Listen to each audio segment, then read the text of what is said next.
السلام علیکم۔ آپ لوگوں کے سامنے میں ایک حدیث پیش کرنے جا رہی ہوں، رمضان سے ریلیٹڈ ہے۔ رسول اللہ صلی اللہ علیہ وسلم نے فرمایا، ایمان کے 70 سے زیادہ درجات ہیں اور سب سے افضل لا الہ الا اللہ کہنا ہے، جبکہ سب سے نیچا دروازہ راستے سے تکلیفات دہ چیز دینا ہے، اور حیا بھی ایمان ایک حصہ ہے۔ یہ ہدایت ہمیں سکھاتی ہے کہ ایمان صرف عقیدہ کا نام نہیں بلکہ چھوٹی چھوٹی نیکیوں کا بھی حصہ ہے۔ اللہ کی وحدانیت کی اقرار کرنا، دوسروں کے لیے آسانی پیدا کرنا اور حیا اختیار کرنا سب ایمان کے اہم حصے ہیں۔ اس لیے ہمیں چھوٹی سے چھوٹی نیکی بھی چھوڑنی نہیں چاہیے، کیونکہ یہ سب ایمان ایک حصہ ہے۔ حاضری میں قریش کا ایک بڑا اطاعتی قافلہ ہے جو ابو سفیان کی قیادت میں تھا، مدینہ کے قریب سے گزر رہا تھا۔ نبی صلی اللہ علیہ وسلم نے فرمایا، مسلمانوں کو اس قافلے کو روکنے کا حکم دیا، کیونکہ یہ مال قریش کا ظلم اور مسلمانوں کی ذلت لوٹ کر کمایا گیا تھا۔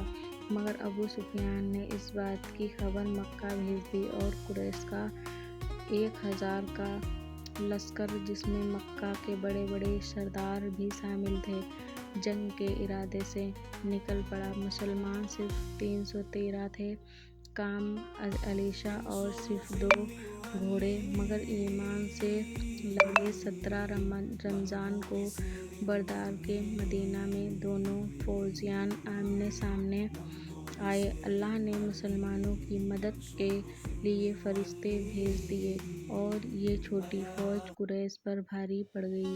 ابو جہل جیسے بڑے مقدس مقام میں گئے اور قریش کو عظیم شکست ہوئی۔ یہ اسلام کی پہلی فتح تھی جو ثابت کرتی تھی کہ طاقت صرف علیشہ سے نہیں بلکہ ایمان اور اللہ کی مدد سے ہوتی ہے۔ سورہ العدد کی انسان کی نفس پیدائش کی اور آخرت کی غفلت کی مکہ کی سورہ ہے۔ یہ سورہ مکہ میں نازل ہوئی انسان کی ناشکری، مال کی محبت کی اور آخرت کی غفلت کو بیان کرتی ہے۔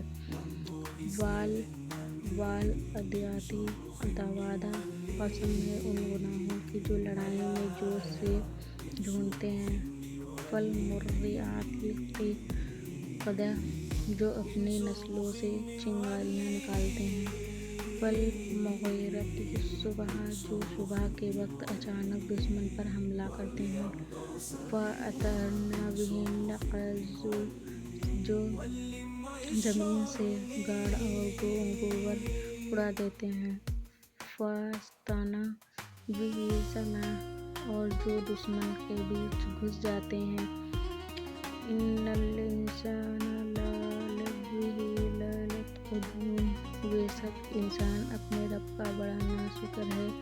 وہ انسانوں کے لا یحب اللہ آخر الا شہیدہ، وہ مال کی محبت میں انتہائی سخت ہے۔ رسول اللہ صلی اللہ علیہ وسلم نے فرمایا، جو شخص میں حیا نہیں وہ چہرے کی بھی بھکاری ہے۔ یہ حدیث ہمیں سکھاتی ہے کہ حیا میں ایک مومن شکتی ہے جو انسان کو برائی سے بچاتی ہے۔ جب حیا چلی جاتی ہے تو انسان ہر گناہ کرنے لگتا ہے۔ اسی لیے ایک مومن کو چاہیے کہ وہ اپنے لباس، باتوں اور اعمال میں حیا اختیار کرے، کیونکہ حیا صرف اخلاقی نہیں بلکہ ایک ایمانی صفت بھی ہے۔ بدر کی شکست کے بعد قریش 300 سے لشکر لے کر مدینہ پر چڑھ گئے تھے۔ نبی صلی اللہ علیہ وسلم نے اونٹ کے پاس 700 مسلمانوں کے ساتھ مقابلہ کیا۔ 50,000 تیز مقرر کیے جنہوں نے حکم جگہ نہ چھوڑا۔ پہلا مسلمان غالب کہہ رہا تھا، مگر جب قریش بھاگنے لگے تو یہ زیادہ تر تیر انداز کے فاتحوں میں اپنی جگہ چھوڑ گئے۔ اگر آپ لوگوں کو میری اسلامک ویڈیو آپ لوگوں کو پسند آئی ہو تو آپ لوگ پلیز میرے چینل کو لائک کریں، کمنٹ کریں، شیئر کریں، سبسکرائب کریں۔ اللہ